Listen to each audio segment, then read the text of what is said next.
तर बघा हा प्रश्न पालघर 2023च्या भरतीला विचारलेला आहे. तर बघा 3 संख्या 4, 5, 6 या प्रमाणात असून सरासरी 25 आहे. तर सर्वात मोठी संख्या कोणती? तर बघा 3 संख्या आहेत बरोबर आणि सरासरी 25 दिले. तर बघा ज्यांना माहीत नाही त्यांच्यासाठी सांगते, म्हणजे 3 संख्यांची बेरीज आणि भागिले 3 असं केलेलं आहे त्यांनी. तर मग 25 उत्तर आलं आहे. आता बघा हे जे प्रमाण जेव्हा देतात ना, तेव्हा ते सारख्या प्रमाणात असतात जे गुणोत्तर देतात. तर आपण एक काम करूया, तर या ज्या संख्या आहेत ना, तर या आपण 4x अधिक 5x अधिक 6x अशा मानू, कारण हे गुणोत्तर दिलेलं आहे बरोबर. आणि आता यांचं जी सरासरी आहे, म्हणजे आता आपण या भागिले 3 करणार, तर याचं उत्तर काय येणार? 25 येणार आहे बरोबर. म्हणजे ही सरासरी दिलेली आहे. अगदी सोपं आहे.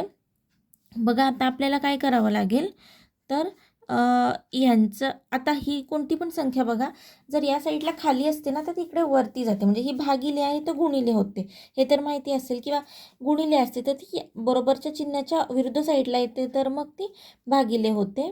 बेरीजचं वजा, वजाचं बेरीज, हे एकदम बेसिक मॅथ्स आहे. तर बघा 4x अधिक 5x अधिक 6x बरोबर, आता 25 गुणिले 3 करायचं, यांचा गुणाकार करायचा, म्हणजे किती उत्तर आलं? 75. आता बघा हे जे अक्षर आहे ना ते सेम आहे, हे लक्षात घ्या. एक्स आहे, एक्स आहे, एक्स आहे, तर यांची बेरीज होते. काही लोकांना पटकन एक्स वर्ग असेल एक ठिकाणी आणि अधिक एक्स असेल तर यांची बेरीज करतात, तर यांची बेरीज होणार नाही.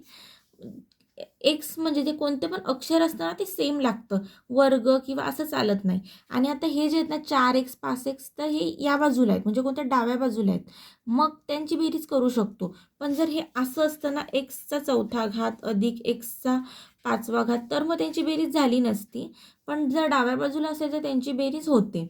तर बघा 4 आणि 5 9 आणि 6 म्हणजे किती येतात? 15. ठीक आहे.